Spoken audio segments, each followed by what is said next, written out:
For those of you who may not know, the Academy Forum is a program that is organized and funded by PAMCA. It is to bring to campus outstanding speakers who will engage our students and our faculty and our families. And it is also our pleasure to be able to open it up to the larger community. So we welcome you all. We're really delighted that you've braved the elements to join us tonight. Before we get going with our program tonight, there are just a couple people that I want to thank for making it possible for us. First, Amy South. Amy, where are you?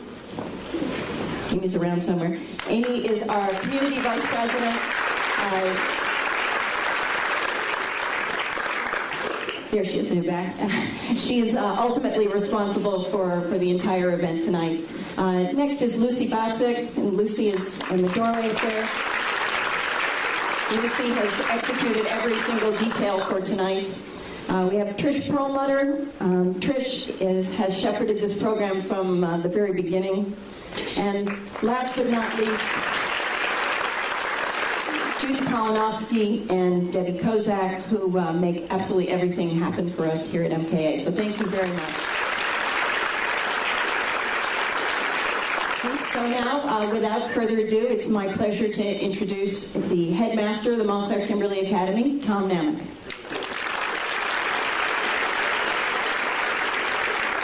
Well, good evening and welcome. I'm delighted to welcome you to the Montclair Kimberly Academy, and I want to also thank again our Parents Association.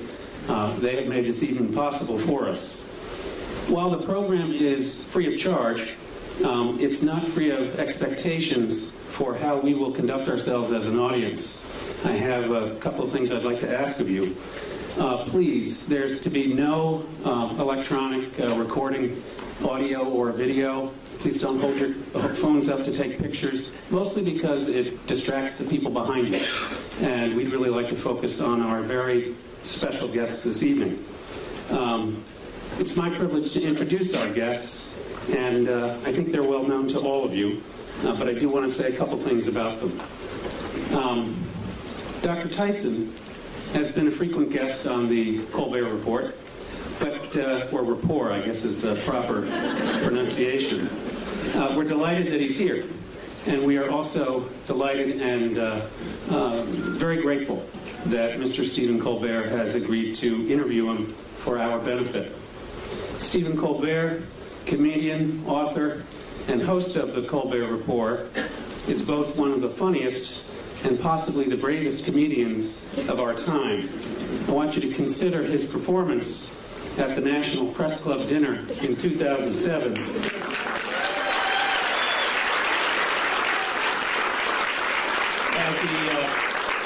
As he stood just a few feet from the President of the United States, known to the rest of us as the most powerful man in the world.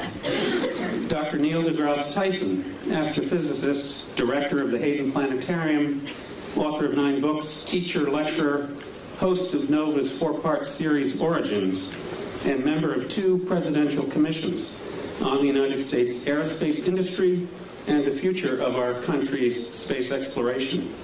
Dr. Tyson has a gift for working successfully within the realms of research, education, and policy formation. I owe you all an explanation about our theater tonight. What you see on stage is the beginning of a set for a 7th grade production of Romeo and Juliet. This year's selection for what is, as I said, an annual performance. And I think it's fitting that Dr. Tyson is going to warm up the stage for the 2 most famous star-crossed lovers in all of American literature. It occurred to me that there are a few things that Stephen Colbert and Neil Tyson have in common, and I wanted to comment on them. Both of them share an overarching purpose to make sense of the world. They also share a common strategy. They often look to the stars, human or heavenly, for evidence of how things work.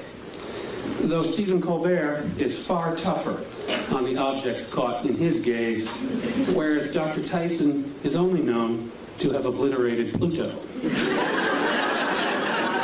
They share methods in their respective fields, whether it is the search for evidence that makes sense of the world and the universe, or the creative construction of questions and tests by which the truth and significance of who or what is before them are evaluated.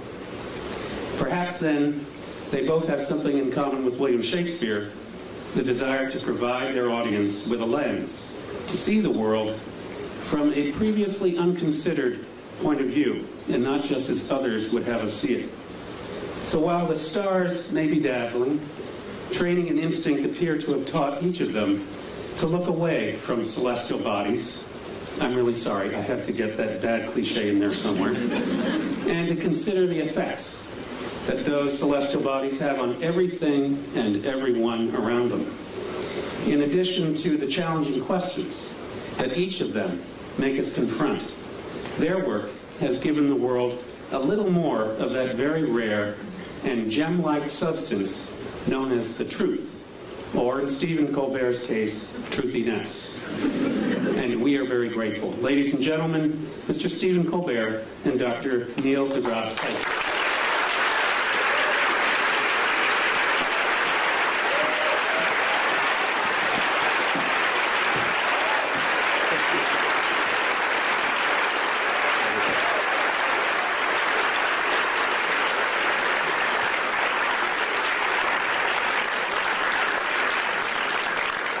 Romeo, Romeo, wherefore art thou, Romeo?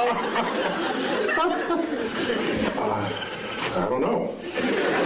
Neil, thanks so much for coming tonight. Yeah, no, thank you. Mr. Dr. Neil deGrasse Tyson is, he's been on my show 6 times. And often when I come out to greet the audience before I do my show, they ask me, who's your favorite guest of all time? And I say, not just for volume, but it's Neil deGrasse Tyson.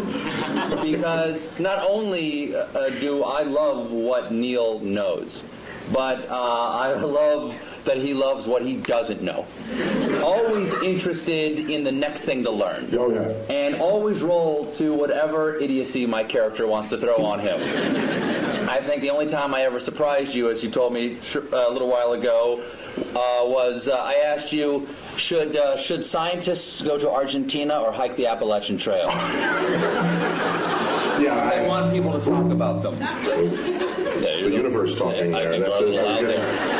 The universe amplifies. Yeah, that one, I missed that one. Yes, you'd missed that news story. Yeah. See, to go on a show, it's like the hardest interview ever. I have to I'm laden with current events just to mix with my science because I don't know where he's going to come at me. And I got to be ready with 7 tennis rackets to hit it back. And I'm upset because that one news story, remember with the guy, was it South Carolina guy? Who remembers? He goes to Argentina and becomes well known for having done so. And you asked me straight out, should scientists visit Argentina more often to become better known? And it just went, you aced me on that one. You're welcome. Now, Neil, we've got a lot to talk about tonight. Yeah. A lot of subjects. Science is a big thing. But I want to start off with, this is not a bribe. I want to start off with... Plus these chairs, I feel myself sliding. No. Exactly. When we first walked in, I said, "Oh, welcome to the barn raising." I realized we were speaking before the Amish tonight.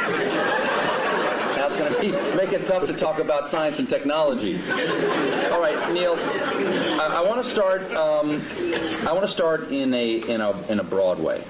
Are you tweeting now, or are you actually trying to interview me? No, I'm just looking at photos of myself. Get a little work done. I need a little freshen up. Now, let me ask you a very basic question. Mm-hmm. Science, from scientia, Latin, meaning knowledge. I didn't take Latin, but I'll take your word for it. Mm-hmm. Is it better to know or not to know? I think, well, my blunt answer is it's better to know. All right. But that is debatable, though. Well, I said it's my answer. Yeah. I mean, somebody else might have a different answer. For instance, Oedipus might have a different answer. Yeah. Yeah, I mean, I think... Is knowledge always a good thing? I have to say yes. Why? Because it empowers you to react and possibly even to do something about it if something about it needs to be done. Okay, but who we are is what we know, right? Part of who we are is what we know. And our identity is often based on how we see the world. Yes, and our personality for sure. And if we learn something that does not jive with how we think about the world, won't we have to re-examine who we are? Yeah, it could mess you up. Yeah. Once again, I'll go back to Oedipus. He plucked his eyes out rather than know anymore. Yeah, well, people back then, they did stuff like that. Yes, people back then, not people today. So I think there are people who would not know, who would rather. I remember the old days. I don't know if it still happens. A doctor would find out if you had cancer, they wouldn't tell you. They wouldn't tell you. Give it to me straight, Doc. Yeah, and why would you even have to say, give it to me straight, unless there was a day when they didn't give it to you straight? If I have 5 years left, I want to know I have 5 years left. Because I'm going to, do something different in those 5 years. Neil? Yeah? I have some terrible news. But there are some people who don't want, there are some people who don't value science. And if they don't value science, are they valuing ignorance? Yes, but I will not pass judgment on them. What I will say is, if they are at maximal comfort in their ignorance, fine. Except that they will not be the participants on the frontier of cosmic discovery. They will be disenfranchised. Hello? Hello? I'm sorry, I've got a phone call. Hello? Sorry, I have to take this. Hello? My mic isn't working? Hello? Now who's in control? So they won't be in control of the next participants. No, they won't. Not only will they not be on that frontier making any discoveries, they're not in a position to enhance their life for having access to those discoveries themselves.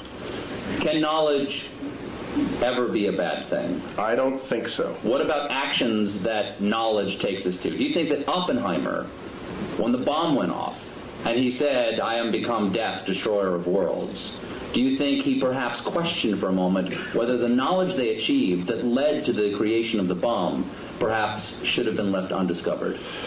Do you know what he said in response to those kinds of questions? Yes.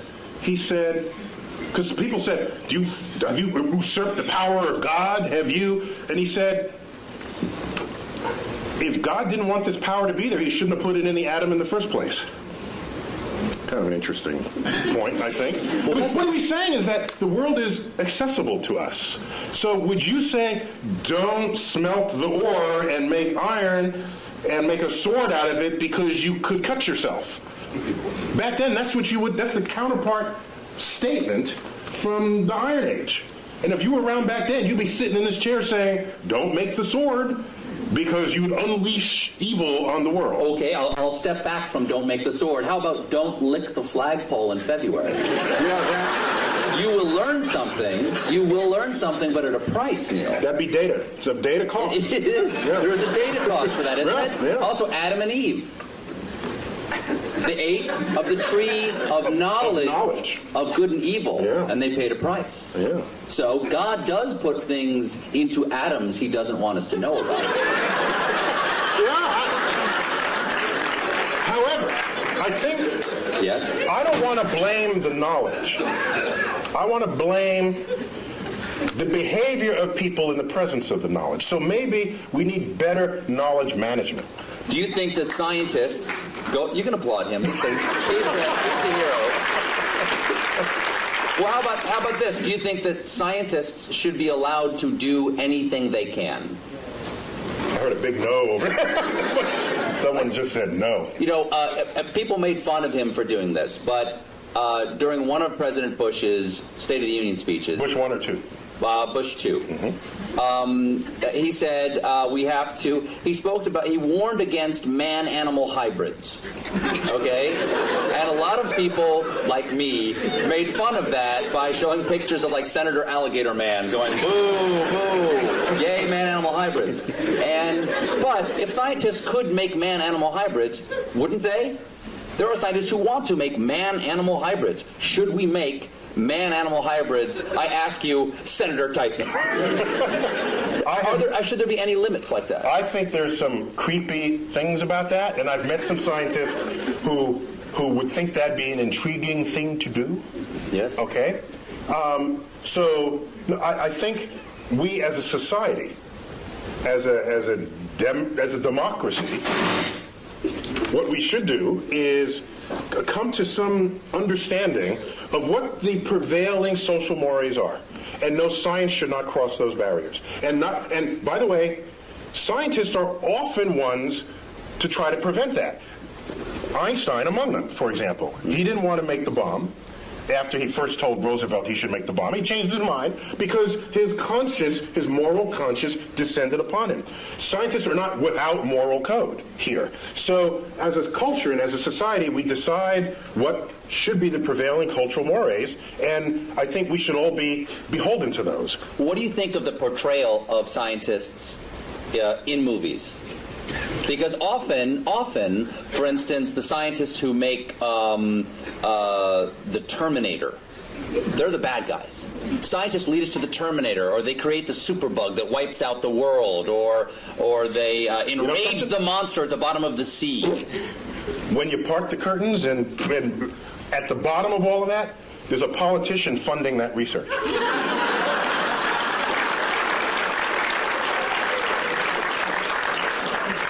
Is this working again? It is? No, it's not. He says yes, you say no. Yeah, we got it. We're getting bad data. Just trying to... We're good. That was good. That's good? You're good. Oh, yeah. You're good. So scientists don't lead marching armies. Scientists don't invade other nations. Scientists, yes, we have scientists who invented the bomb.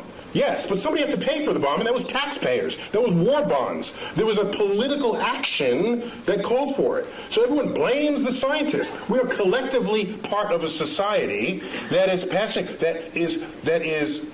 is using or not using, to its benefit or to its detriment, the discoveries made by science.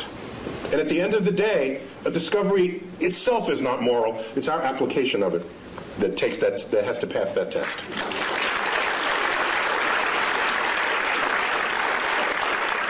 Would you agree that there's a distrust of science on a certain level in our country? I mean, unless it's, going to grow my hair back. Yeah, the right. Science... Or do other things to your anatomy, yes. Right, exactly. Yes. Science, exactly. Yeah. Science, I've gotten those emails. Science is sometimes distrusted because it is more complex than the average person can understand. I think that is the core of it. It's distrusted not because of what it can do, but because people don't understand how it does what it can do. And that absence of understanding or misunderstanding of the power of science is what makes people afraid of it. And so I remember back when they first split the atom, shouldn't split the atom. Or shouldn't, I mean, you hear this at every discovery that happens in science. There's a mystery to it. For example, irradiated foods. In France, they call it Frankenfood, all right? Which is kind of a cute word when you think about it. But it makes food last longer, and you're healthier for it. You don't get sick from it. And so from it turning bad. In fact, NASA does it all the time. NASA can make a slab of meat. You wouldn't necessarily put this in your refrigerator, but NASA can make a slab of meat that'll last 30 years. I tasted it. And? Delicious? No, it was, there's some restaurants' food reminds me of what that tasted like. But I'm just saying that just because you don't understand it doesn't mean it's bad for you. Go figure out how it works. That's why we need a scientifically literate electorate, so that when we go to the polls, you can make an informed judgment. And you can draw your own conclusions rather than turning to a particular TV stations to have your conclusions handed to you.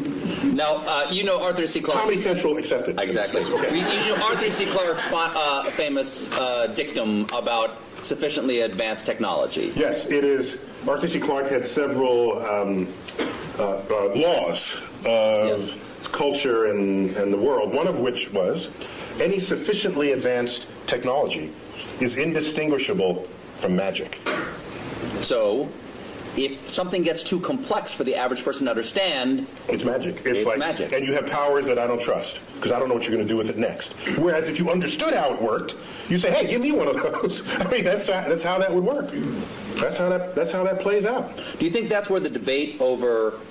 I think that's where the debate over evolution and creation science comes. Is that the complexity of evolution is so grand that it is hard to conceive of how the incremental changes come. And once something becomes so complex that I can't understand it, there's nothing between that and God saying, let it be. Well, one of the beauties of evolution is that that complexity does not come about from complex ideas. The ideas are actually quite simple.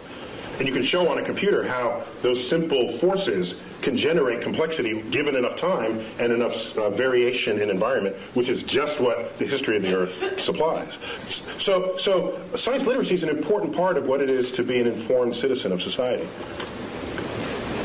Let's get away from our understanding of science, or lack thereof, and get to science itself. Okay. Okay. I'm with you. Here's a transition from talking about us mixing science and religion and getting back to science. Mm-hmm. God is truth, people think. Mm-hmm. Okay, some believe God is truth. Truth is beauty. Is there anything in science to you that is beautiful? Or rather, what is the most beautiful thing that you know of in science? E equals MC squared.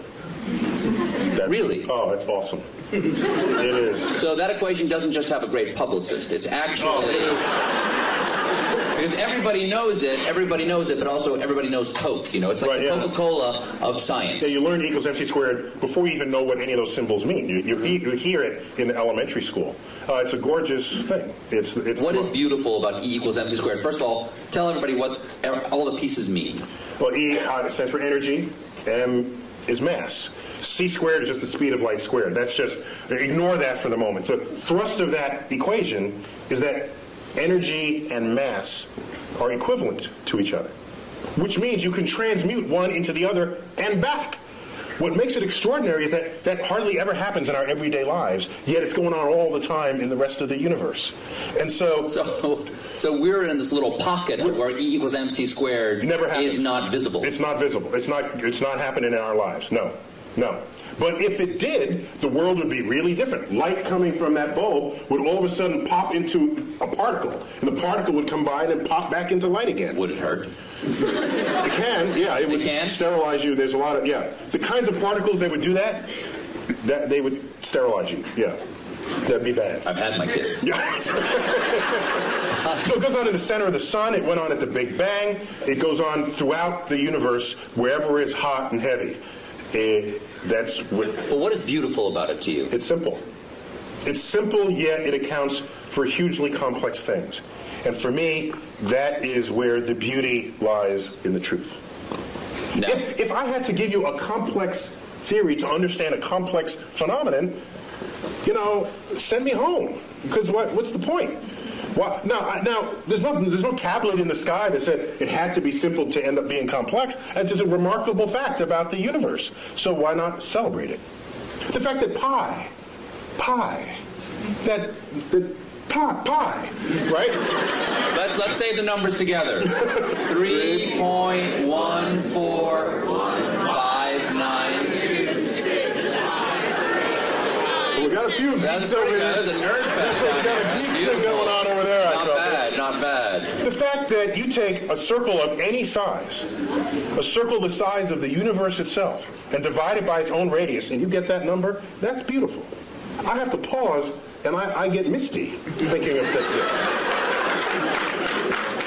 I'm sorry, that's just another one, that the atoms and molecules in your body are traceable to the crucibles in the centers of stars that manufactured these elements over its lifespan, when unstable, on death, exploding its enriched guts across the galaxy, scattering it into gas clouds that would ultimately collapse and make a star and have the right ingredients to make planets and people.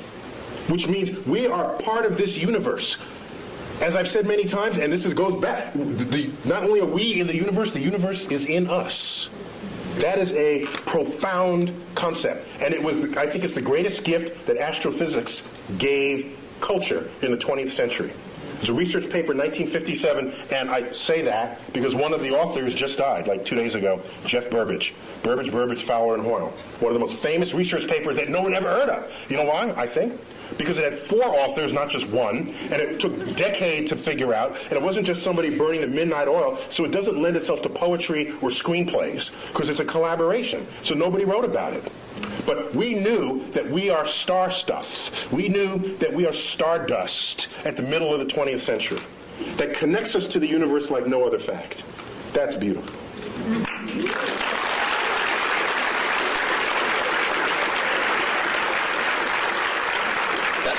Sounds like you have written poetry about it. Once it gets in you, you have, the only way it comes out is poetically. No! You write poetry. You write sonnets. I don't know if they're sonnets, but occasionally a word rhymes in it, and I don't know what to call it. But sometimes if you feel deeply about something, I think the greatest poetry, not that I'm an astrophysicist, right? That's my disclaimer. Mm-hmm. But some of the greatest poetry is revealing to the reader the beauty in something that was so simple you had taken it for granted. That, I think, is the job of the poet. And so, the simplicity of the universe, which started this part of our conversation, I think if it doesn't drive you to poetry, it drives you to bask in the majesty of the cosmos. So what drew you? You said that this is the beauty of astrophysics, or the gift that astrophysics gave us in the 20th century. What drew you to astrophysics? Take us to Neil deGrasse Tyson before he's an astrophysicist. Take us to who you are now. I'm living in the Bronx, which in vernacular would be the Bronx. And I'm in a building. Not a lot of stars. No, there's like a dozen or so in the night sky. So you do not have a relationship with the night sky as a city dweller. And my parents, I have a brother and a sister, they would take us to, each weekend we'd go to visit museums and other sort of cultural things in the city. And one of those weekends we went to the Hayden Planetarium. The local planetarium, the one right there in Manhattan. And you sit in the chair, and the lights dim, the stars come out, and I said, "Oh, that's a nice hoax, that can't be real. I'll enjoy it while there's it, but that's fast. They think there's that many stars up there. Like, what kind of, are they pulling my leg?" And a couple of years later, I go out to Pennsylvania in another trip that we took, and I looked up at the night sky, and in what persists to this day, in what is an embarrassingly urban thought, I look up at the night sky from the finest mountaintops in the world, and I look up and I say, "It reminds me of the Hayden Planetarium." It's embarrassing. See, I beg forgiveness. Wow. But so strong was that imprint that I'm certain that I had no choice in the matter, that in fact the universe called me. And I wonder that if I'd grown up on a farm and the universe and the sky was just always there, I wonder if that would just have become wallpaper to me, and I wouldn't have then been struck by it as I was at age 9. I'd never known anything of it. And then it just slaps you in the face. And from then on, I was hooked. It took 2 years for me to figure out you can do that as a career. But starting at age 11, you asked me, that annoying question adults ask kids, what do you want to be when you grow up? I heard a comedian say, you know why they ask? Because they're looking for ideas. That was Paula Poundstone who said that. If you had asked me from age 11, what do you want to be when you grow up, I would have told you flat out astrophysicist. And my whole life aligned to that. Got a telescope, got a camera, photographed it. All my science fair projects. One was getting the spectra of the sun and analyzing features in the spectra. I built the spectroscope. So I was like nerd kid. Card carrying. But I was bigger than other kids, so I was insulated from a lot of what might otherwise happen to nerd kids. But you wrestled, too. I was captain of my high school's wrestling. I've seen you in that wrestling outfit. Oh. You can rock a singlet. Well done. Now, singlet is what you call the one-piece... they know. Okay. So you wanted to become an astrophysicist. That leads to another question, which is, Is it better to not to know? It's better to know. Can it be beautiful? Yes, can it be beautiful? Is science a thing, or is it a way to look at the world? Is it a verb, or is it a noun? It is both. The world is not just, is it this or that? Is it a planet or not a planet? It's sometimes... You must choose. It's fuzzier than that. Sometimes... So if I have a lot of facts in my head, if I can absorb a lot of facts, am I a scientist? No, you're a fact memorizer. In fact, I'll accept that as a compliment. Our academic system rewards people who know a lot of stuff, and generally we call those people smart. But at the end of the day, who do you want? The person who could figure stuff out that they've never seen before, or the person who could rattle off a bunch of facts? At the end of the day, I want the person who could figure stuff out. And science... Say if we're trapped on an island. Exactly. What, the professor on Gilligan's Island? It's not a matter of how many facts he can recite. It's like, there's a coconut, and there's a thing, and you have a ham radio. That's exactly. Okay? Seawater, you stir the salt water. You hook the wires up to Gilligan's fillings, and then you listen to his ear. Listen in it.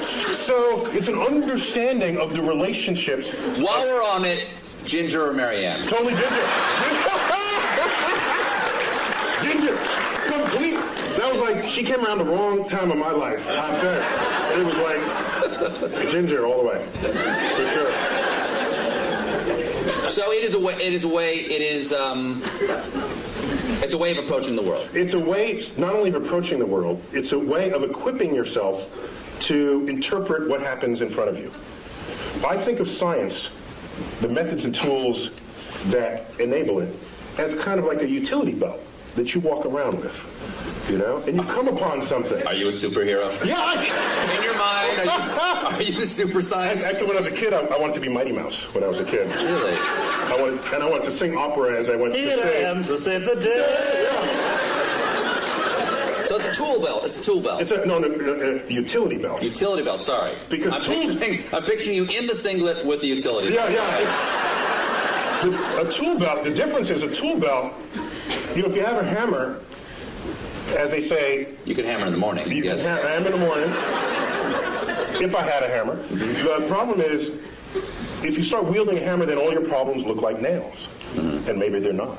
Maybe it's more subtle than that. And so your toolkit has to be able to morph into what is necessary for what it is that you confront at that moment. And so, yes, you're equipped with methods of mathematical analysis, methods of interpretation. You know some basic laws of physics. So when someone says, I have these two crystals, if you rub them together, you'll get healthy. So rather than just discount it, because that's as lazy as accepting it. Both of those are just lazy brain. What you should do is inquire. So do you know how to inquire? And every scientist would know how to start that conversation. They would say, well, where'd you get these? What kinds of ailments does it cure? How does it work? What does it cost? Can you demonstrate that it works? And you go through this whole, and at the end the person's in tears because they weren't prepared for that level of questioning. And so science literacy is vaccine against charlatans of the world that would exploit your ignorance of the forces of nature. Neil, if you don't like the crystals I gave you, you can just say it. And they're not working for you because you don't believe.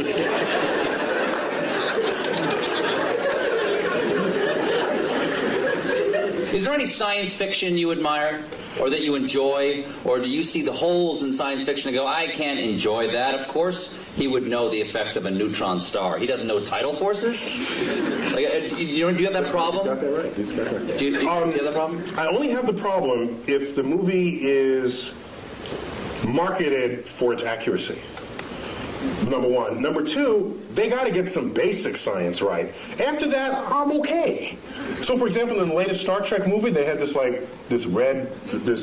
liquid. The red matter. The red matter, thank you. Release the red matter. Release the red matter, and you drop it into the core of a planet, and it turns a planet into a black hole. I thought that's kind of cool. What was a little weird was... Why didn't it turn the ship into a black hole? No, because they had the special apparatus that surrounded it. And the apparatus did what? It's the anti-black hole apparatus. I'm okay with that.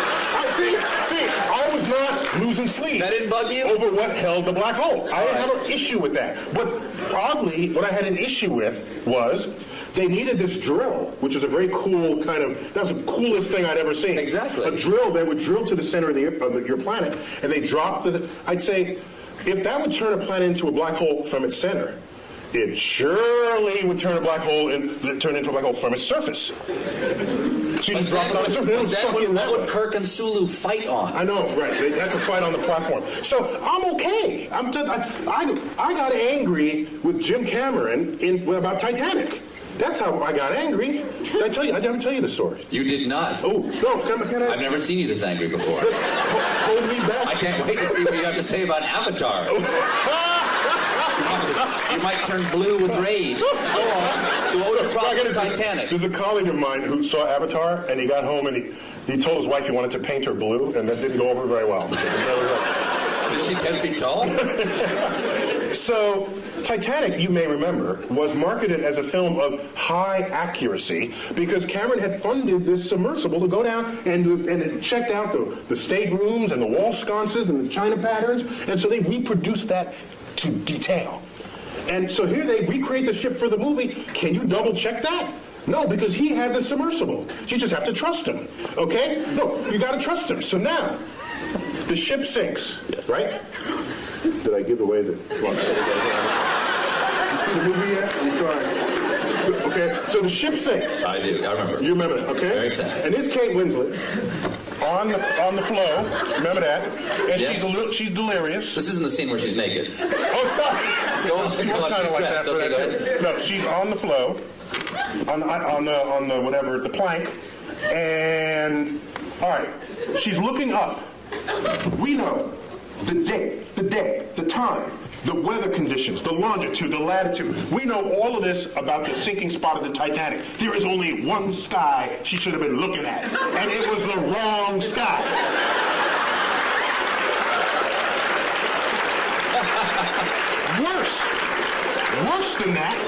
Worse than that, the left side of the sky was a mirror reflection of the right side of the sky.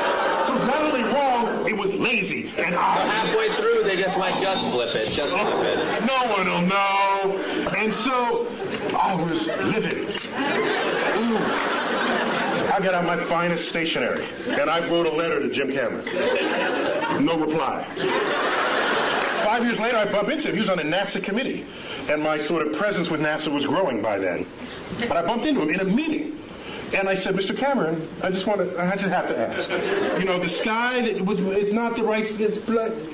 What? And he says, well, actually, that happened in post-production. So he's absolving himself of guilt, but I wanted him to grovel in front of my feet, which he did not do. Now, wait.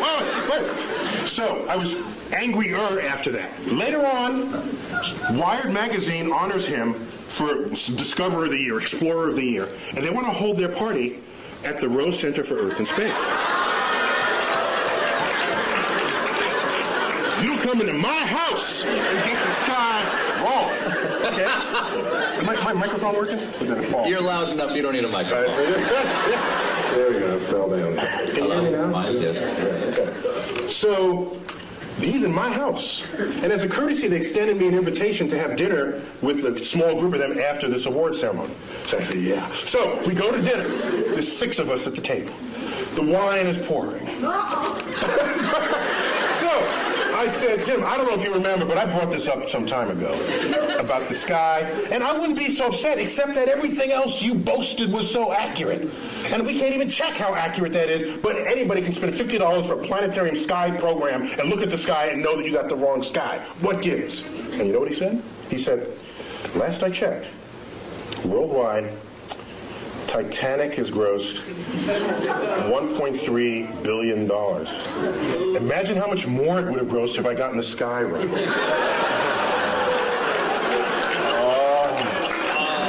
Oh man. I'm so sorry. That, if I had a tail, it would have been like between my legs, and I would have. And so I think you won that conversation. No, actually I did. He retreated into his bank account. Here's what happened. But that money will all eventually be gone, and he would still have gotten the sky wrong. Oh, that's an interesting point. That's right. The sky will outlive even James Cameron. However, as dejected as I was, 2 weeks later I get a phone call. Forgot the guy's name. He calls me up and says, "Hello, it's Dr. Tyson." I said, "Yes." He said, I forgot his name, Johnny Smith. "I work in post-production for Jim Cameron. He is releasing a 10-year director's cut anniversary edition of the Titanic, and will be adding new footage from the deck. And he tells me you have a sky that he can use."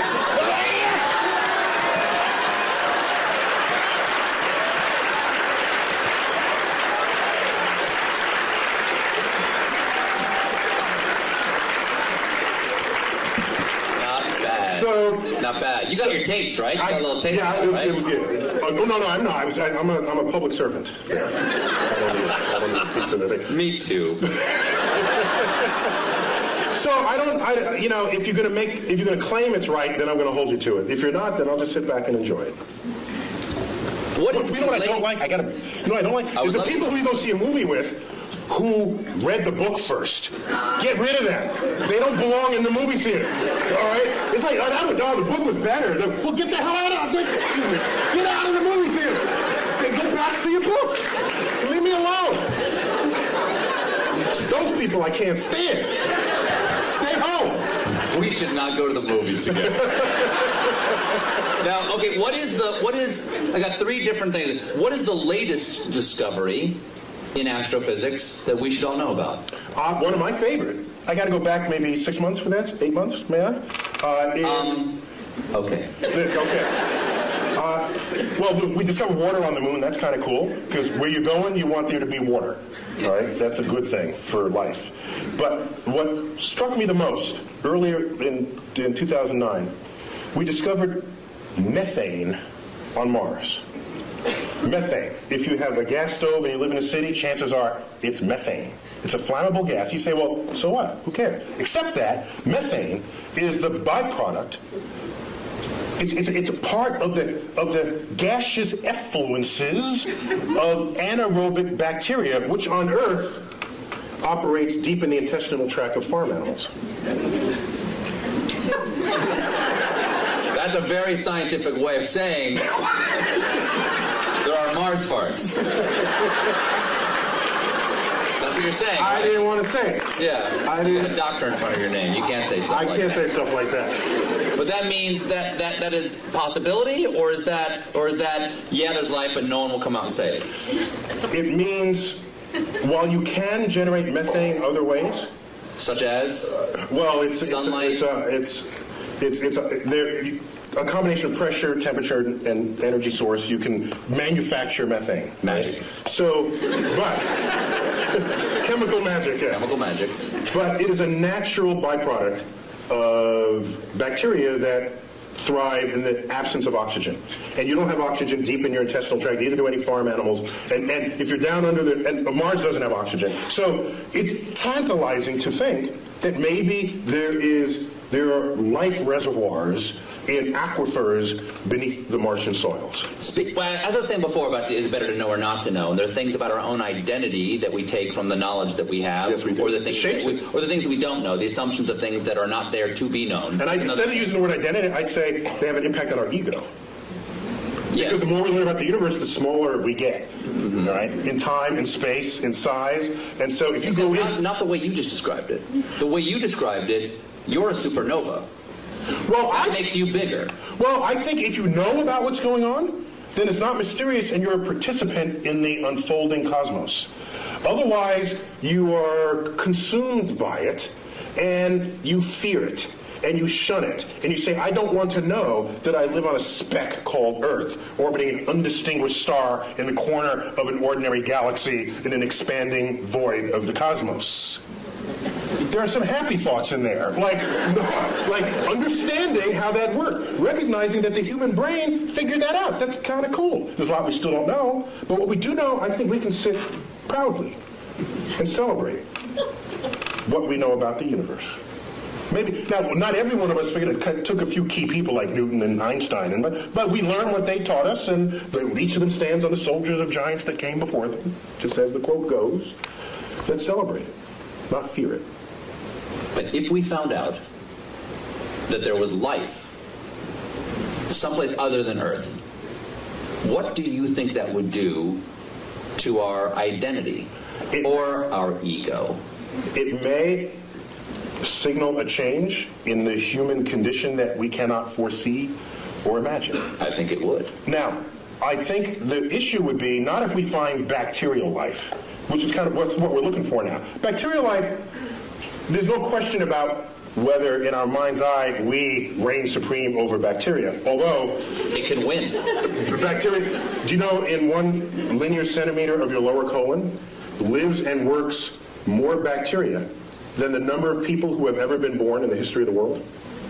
So in fact, we are just hosts for bacteria to lead their lives. So from the point of view of a bacteria, we're just a place to live, a dark, warm place to live. But we're a planet, and they don't believe there's bacteria in any of the other planets. that'd be an interesting sci-fi novel. So the real issue is, if we find life on another planet that's smarter than we are, that would totally mess with our ego. That'd be the last, nail in the coffin of our ego. That used to be, well, we're humans, we're on Earth, and Earth is small, and Sun is insignificant. That'd be the last one, and I don't know how we'd be able to handle that.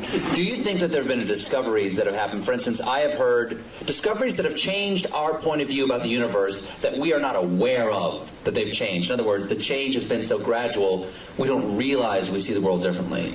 Has E equals mc squared, because that's coming up on 100 years? I'll tell you. Yes, it is, actually. Well, no, we're past the age. Last year was 100? No, 1905, so 2005. Okay. But so I got one for you. Has that changed us? I got one for you. In the 1920s, which was a watershed decade in the history of science, in that decade, we discovered that not only our galaxy, the Milky Way, is not the only existence of anything in the universe, that there are other Milky Ways out there.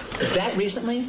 1920s. Was it just the optics didn't exist for that? We needed a big enough telescope, and Edwin Hubble wielded all the glass that's necessary to accomplish that back in the 1920s. He said Hubble, before the telescope, was a man and had his own telescope, the biggest of its day, and he made that discovery. That there were these spiral fuzzy things in the night sky. We thought they were just local to us. There are whole other systems of stars. 100 billion stars unto itself, outside of our system.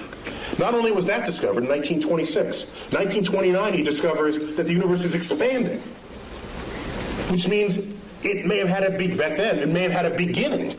If it's expanding, that meant it was littler in the past. Well, there must have been a day when it was all together in the same place. Thus was born the Big Bang.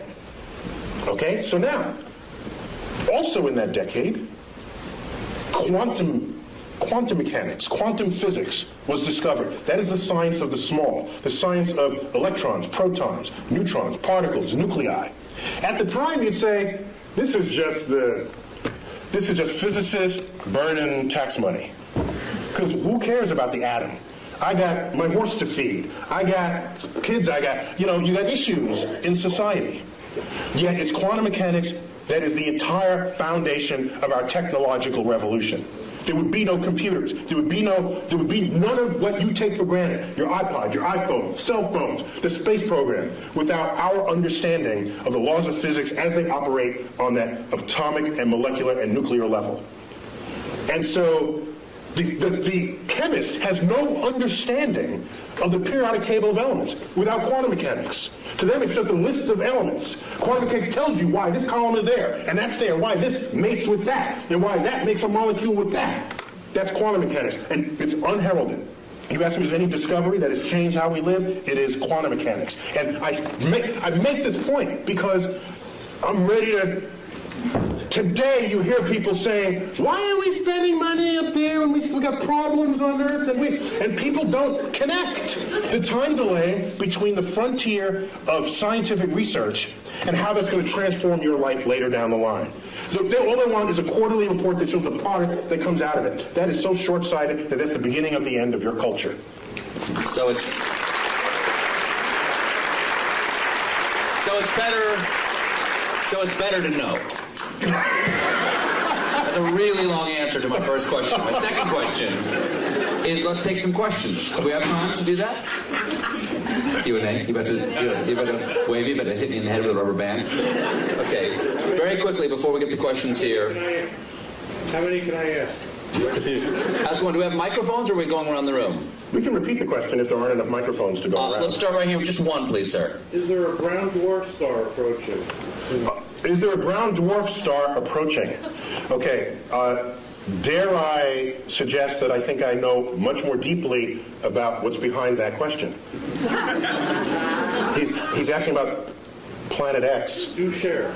That would swing by Earth in the year 2012 and tip us on our axis and have it be the end of civilization as we know it. Is that right, sir? Oh, I heard about that. Yeah.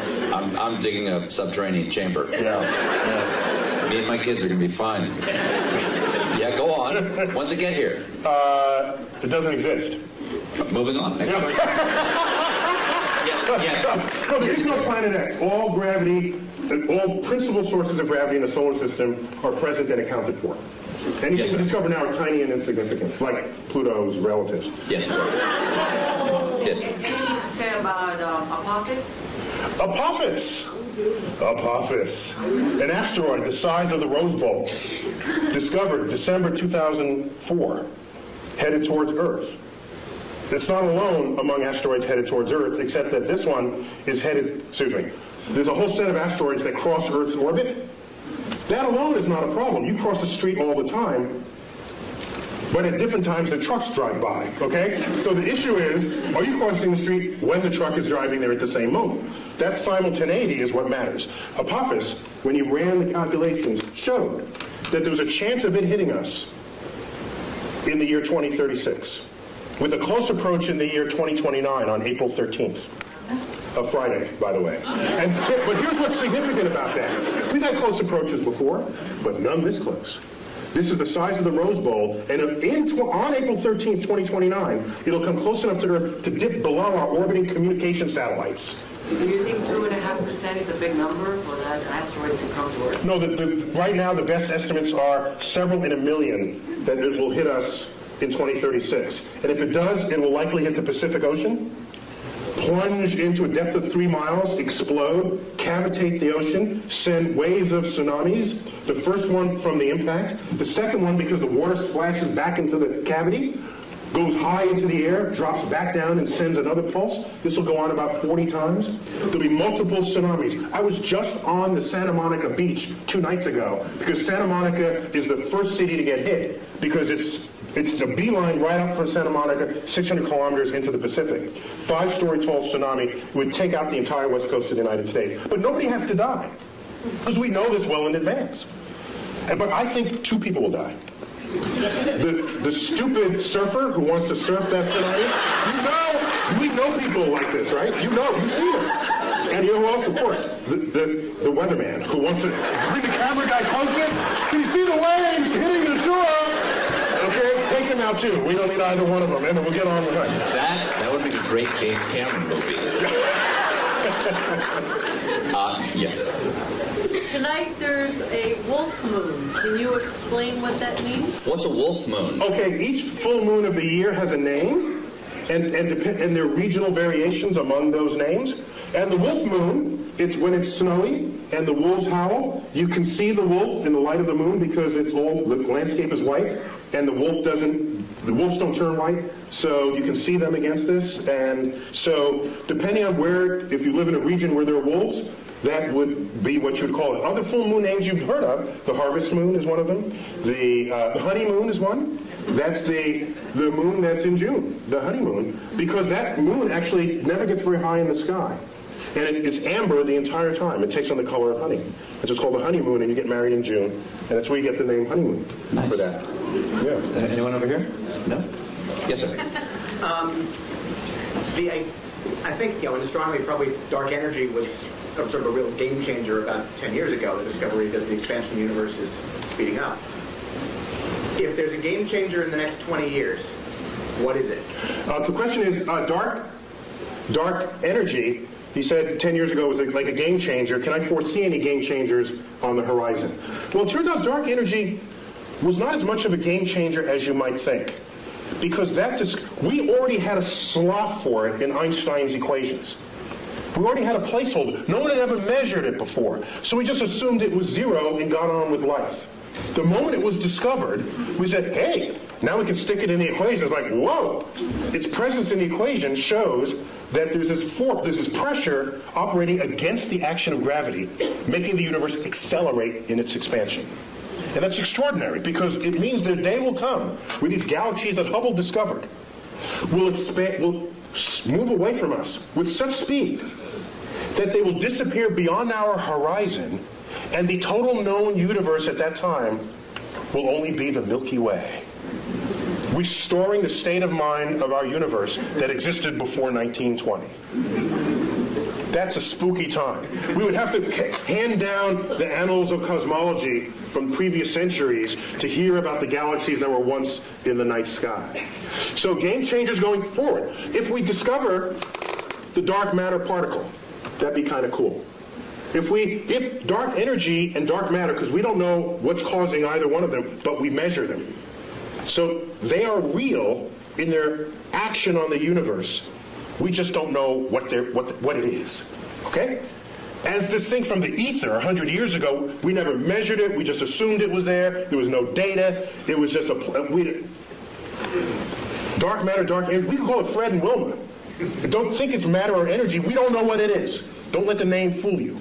I'll henceforth call it Fred and Wilma. Okay? So, with Fred and Wilma, these two things, it may be a game changer. Once we figure out what it is, it's a new particle that then we can exploit to our benefit in the same way our understanding of quantum physics enabled us to exploit the behavior of atoms and nuclei to our benefit. So a new kind of physics would transform how we live.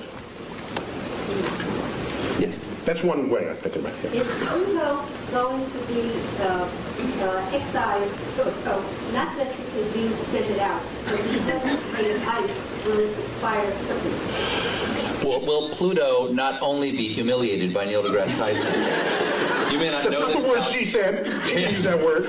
Excised from the family of planets. Neil was on the group that gave the recommendation that Pluto be demoted, correct? We thought differently about Pluto's identity than Pluto did, and other supporters of it. We just grouped it with other icy bodies in the outer solar system that, at the time, were being discovered. Don't shoot the messenger. Pluto was alone for 65 years, and so you can't have a category of one. That doesn't work in science. You need a few things to make a category. So we said, okay. It wasn't a category, though. It was a planet. Well, yeah. My very elegant mother just sat upon 9 porcupine. Now she just sits upon 9. It doesn't make any sense. Yeah, it doesn't make any sense. Where's the porcupine? If she's that elegant, she wouldn't have sat on a porcupine, I don't think. So once we found other icy bodies, all we did was group them together. We said, Pluto, we found family for you. In fact, we think you're happier there, because now you're one of the biggest icy bodies. And rather than a pipsqueak planet. You sent Pluto to a farm upstate to run and chase rabbits. It's much happier there, kids. It's happier there. And I didn't do this alone. Is there a supergiant beyond Pluto that pulls comets in? Is there a chance there's something out there that's drawing? There was a hypothetical star, which is related a little bit to what led to this invention of this the brown dwarf that you won't talk about, but you and I know. Yes. Yeah. There was come down to the bunker too.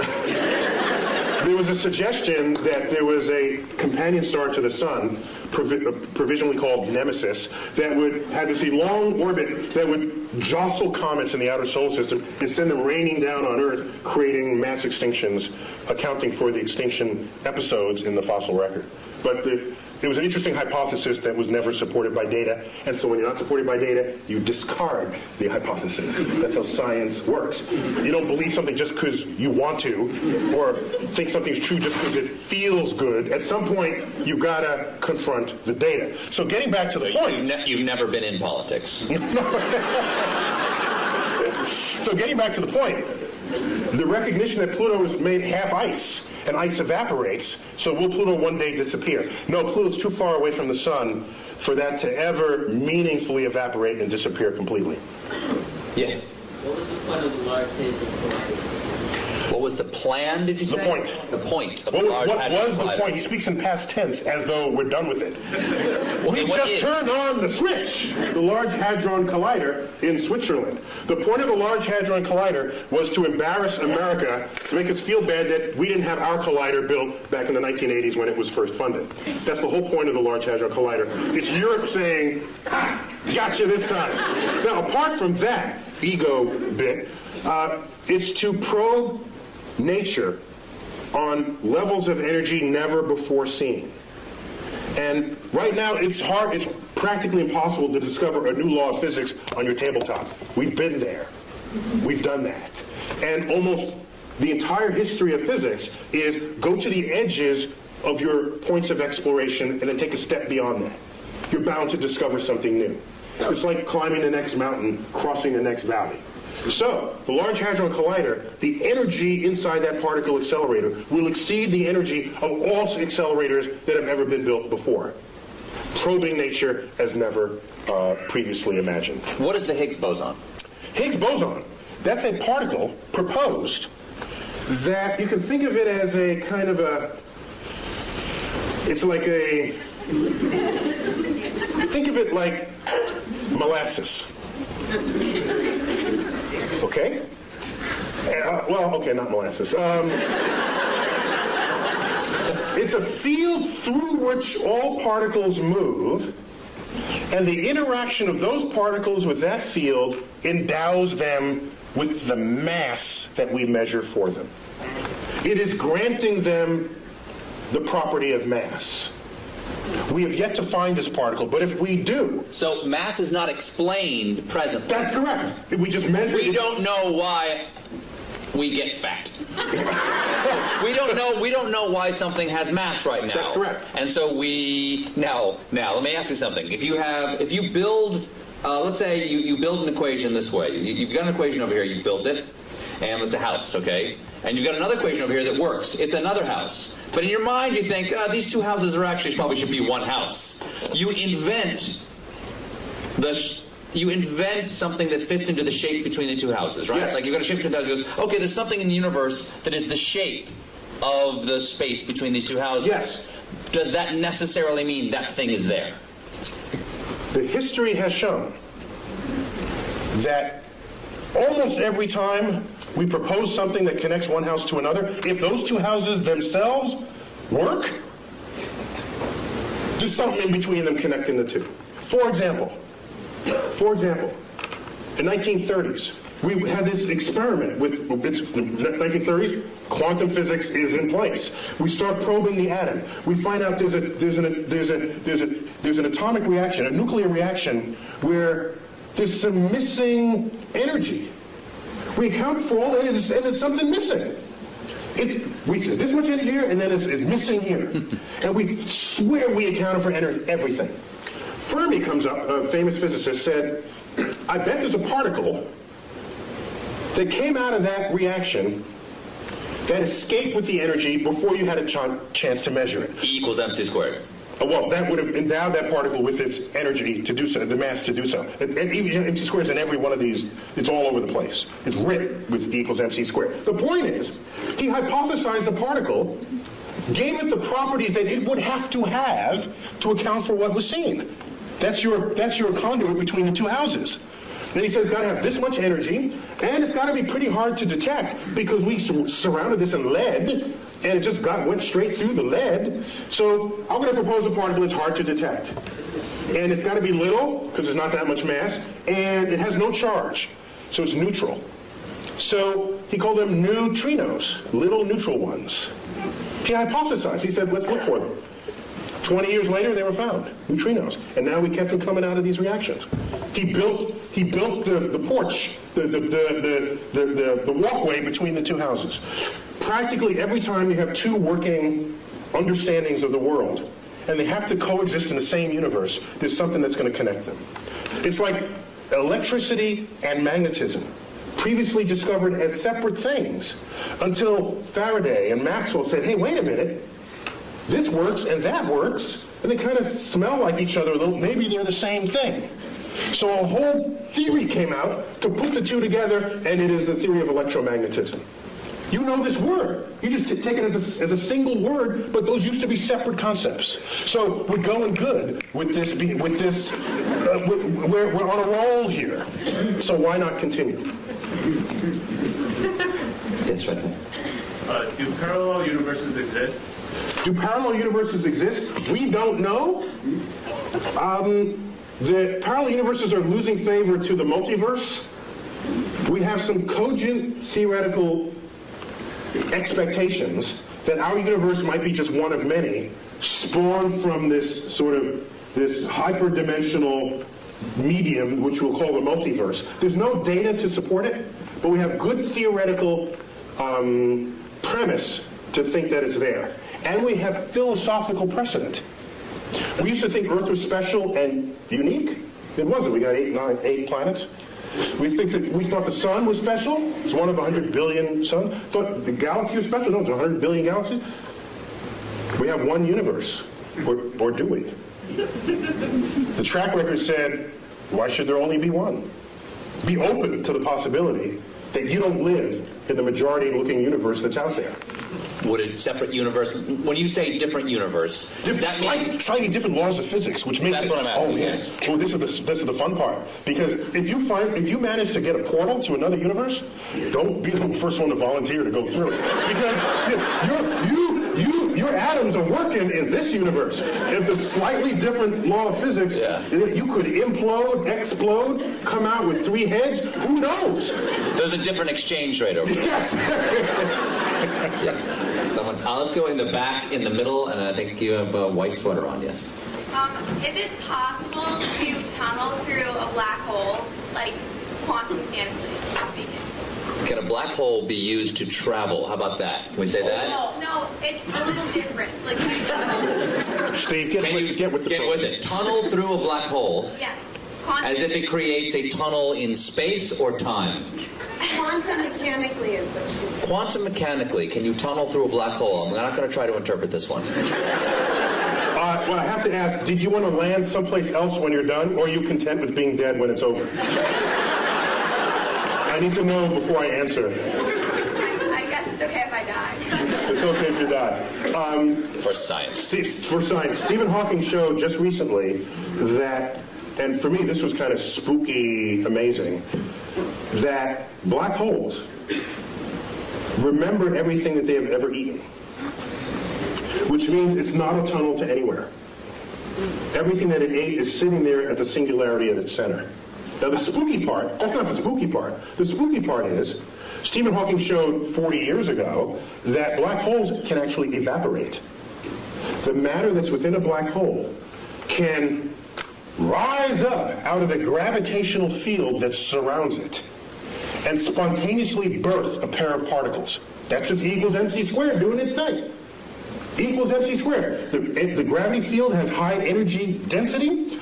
Out of that pops particles, and those particles escape, taking matter away from the black hole, from the gravity field of the black hole. Doesn't that fly in the face of how we think of a black hole? In a black hole, gone forever, because nothing escapes, because nothing can surpass the energy needed to go faster than the speed of light. Except quantum mechanics. This quantum physics from the 1920s gets you out of that problem. That's a classical understanding of black holes. You layer quantum mechanics on it, weird stuff happens. Completely legitimately weird stuff happens. So you birth these particles outside the thing. Now here's what happens. I dump you. That sounds like that. I'm not interrupting. That sounds like science is making magical exceptions for itself. Quantum physics is kind of magic, because none of it issues forth from your common sense. Particles pop in and out of existence. One time it's a wave, the next time it's a particle, and it interacts with itself. And you measure it here, but it shows up there. If we were forged in that world, then all that would be common sense. And equals mc squared would be a daily phenomenon. You wouldn't need Einstein to figure it out. He'd be learning it in elementary school. But that is a foreign universe to us. And so what goes on there, you are prone to say, that doesn't make sense. You know something? It's of no obligation to make sense to you, because your senses didn't come out of that universe. Out of that universe of tiny particles. We don't live there. If you let something go and it drops, you say that makes sense. If you let something go and it goes up, you say that doesn't make sense. In quantum world, that happens all the time. It would make sense in the quantum world. So I submit to you that if I take your body and dump it into a black hole, what Stephen Hawking showed is that all the particles that went into the black hole, let's say it's Stephen Colbert black hole, okay? No other contaminating bodies but your atoms in the center of this black hole. And I wait around, and out here in the gravity field, particles pop into existence. And I make a check, how many protons, how many neutrons, how many electrons, how many neutrinos. By the time this black hole is evaporated, it would have been every single particle that you were having fallen in the first place. Extracted out of the energy field of the black hole. So it remembers who you were even out in the gravitational field. That's spooky to me. Is the black hole now gone? Gone. Gone. Just it pops out of existence. Evaporated. It takes, by the way, it takes several trillion years for that, so don't wait around for it. It's that young man right there. How do you figure all this out? Okay. How do you figure all this out? It's an excellent question. Yeah, that's a good one. Isaac Newton did it all by himself. He was like really, really, really smart. A quick Isaac Newton story. He discovered laws of motion, laws of gravity. Just shows that planets don't orbit in circles, as Copernicus had thought, but in slightly flattened circles we call ellipses. And so a friend of his said, hey, Ike, why? That may be called, I don't know what you call it. Why that shape and not some other shape? He couldn't answer that question. I'll get back to you. Goes home for 2 months, comes back. Here's why it's that shape. They're conic sections that cuts through the thing. They said, well, how did you figure that out? He said, well, I had to invent integral and differential calculus to figure it out. So some people invent their own tools and methods to discover the world. Most people learn the tools from someone else and then apply them to make incremental changes. Some people make huge changes, like Isaac Newton and Einstein and others.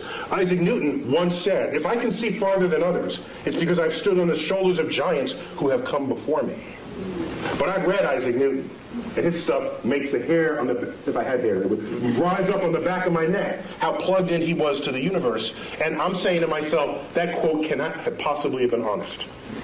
What it really meant, if I'd give that quote to him, I'd say, if I can see farther than others, it's because I'm standing among midgets, that's why. He can see farther than everybody else. In the case of Isaac Newton. I'm afraid we only have time for one more question. Yes, sir. Actually, that was a great segue to my question. You talked. We organize this all for your question. Sure. Early in the evening, you brought up the ideas of scientific literacy and technology management. I'd like to hear your opinions on where the policy needs to go to make a positive impact in that area. Ooh. All right, Neil. Can you repeat that for everybody? The question is, we were talking earlier about scientific literacy and our approach towards science as a nation. In your opinion, and you serve on science advisory panels, where do you think we need to go as a nation? What do we need to do to increase our scientific literacy? I'll answer two-pronged. One is, what do you do with your kids? And kids need to be able to explore freely. And if you look at most households, they're not designed for that. They're designed to have the kid not explore. The kid comes into your kitchen and pulls out the pots and pans and starts banging them. What's the first thing you do as a parent? Stop that, you're getting the dishes dirty. Yet these are experiments in acoustics. That's what that is. Okay?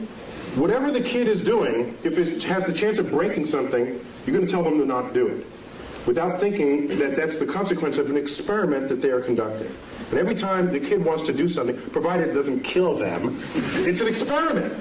Let it run its course, even if it makes something messy. You agreed to have a kid in the first place? Fine, clean up after them. And when they open up...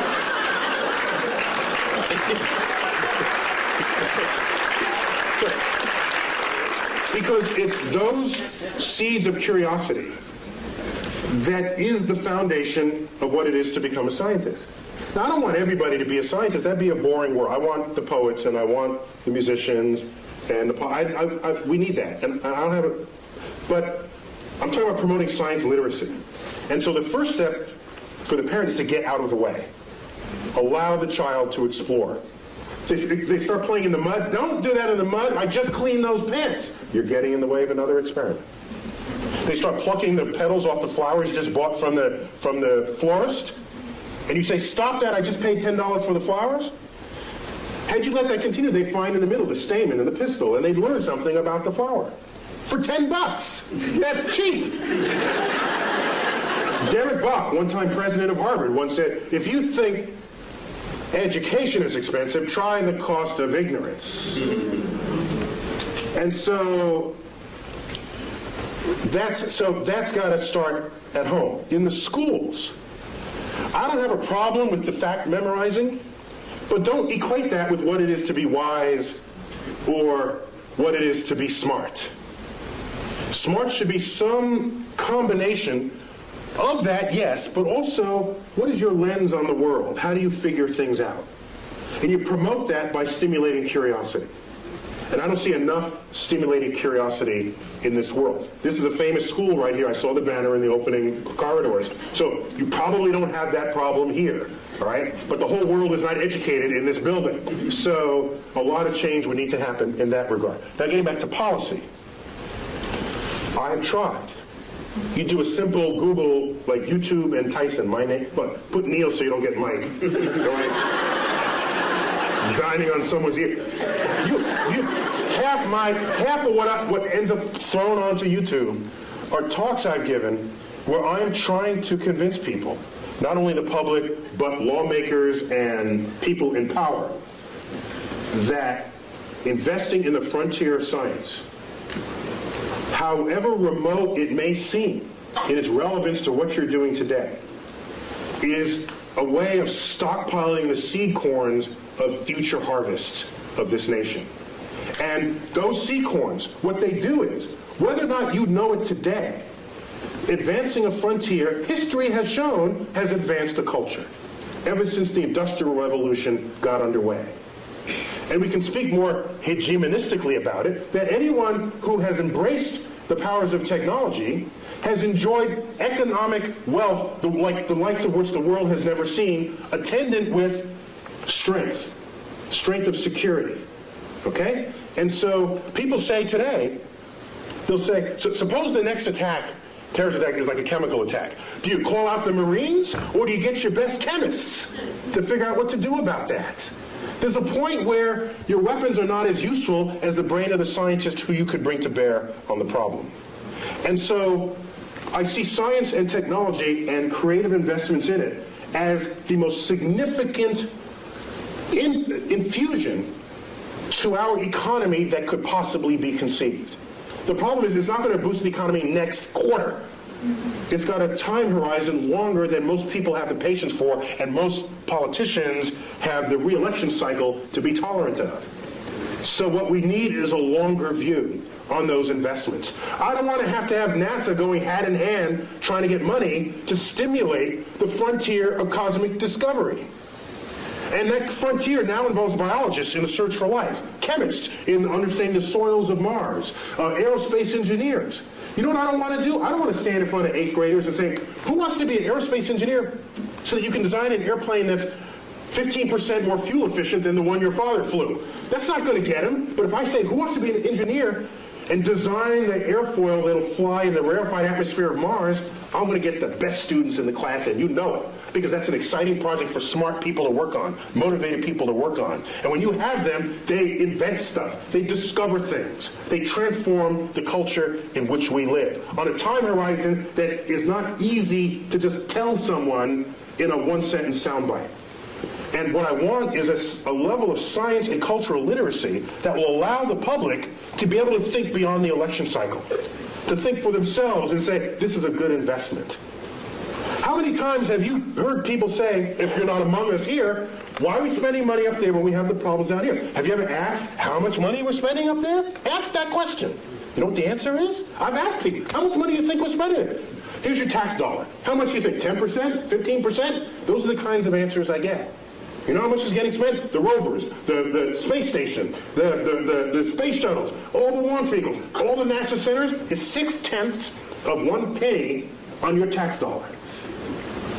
0.6 of 1 penny pays for it all. And you're telling me, why are we spending money there and down here? If you need that money to solve these problems, you got some other problems going on, okay? That's a whole other problem with society. So, I'm sorry, I'm getting off. So my point is, I think the greatest, the greatest need is to be able to have the foresight necessary to make investments on the frontier of science, even if at the time you make those investments, you cannot figure out how that might make you rich tomorrow. Michael Faraday, in the 1840s, was the first one to pass a wire through a magnetic field. And it made a little meter tick on it moved a meter. He hooked up to it. Now this guy, you do this and this happens. That's kind of cool. If you're nerdy, to a nerd, that's a cool thing, right? You do this and this happens. And so what was happening is, it induced a current through the wire. He showed his colleagues. It looked like just kind of a curiosity, a toy. Showed it to Parliament. They say, why, this is what we're funding? We're funding this toy? And this may be apocryphal, but it is said of Faraday, in response to this inquiry, said this, because they asked, well, what value is this to the British Empire and to the king? He said, I don't know what value it is today, but I know one day you're going to tax it.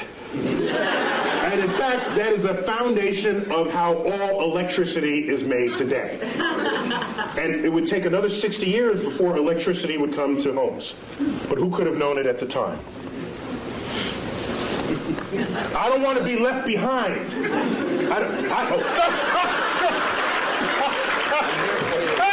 I will not leave you behind. Last thing I'll say. Yes. Last thing I'll say. The biggest news story last year to me was not the methane flatulence. No. The biggest news story happened December 22nd, something like that. I forgot what day. A press release comes out. Russia says they want to send a mission to deflect Apophis, the killer asteroid. Oh, yeah. By the way, I said if that hits, it's going to hit the Pacific, which affects us. Okay? Russia says we're going to launch a mission. We're going to start designing it now. We're going to fund it. Oh, by the way, the United States is welcome to join us. And people say, well, that's nice, a little international thing. And I'm saying, wait a minute. Something's wrong here. Aren't we the ones who are supposed to be starting missions and then invite other people to join us? Isn't that how it's been? So that was a sign, one of many, that our significance and meaning on the world stage is fading. And it's fading fast. And it's not a cliff. It's just a fade. And the day will come where the rest of the world just makes their own decisions about the future of their own space exploration and technologies. And we're sitting back saying, hi, fellas, can we join along? Neil, we already proved we can deflect asteroids in the movie Armageddon. Yes. So there's our fantasy. We don't do it in real, we do it on the silver screen, and we're happy about that. Maybe we got to fix that disconnect. Last question. Why is there something instead of nothing? 10 words or less.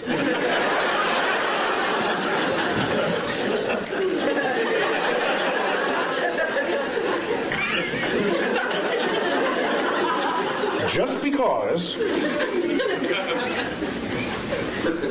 So I got to do this in haiku then. Okay. Okay, 575. Words that make questions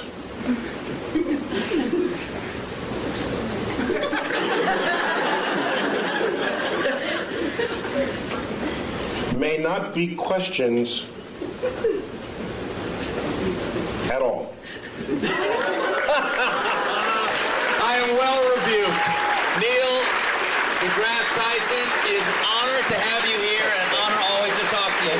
Please, come on, give it up for Neil deGrasse Tyson.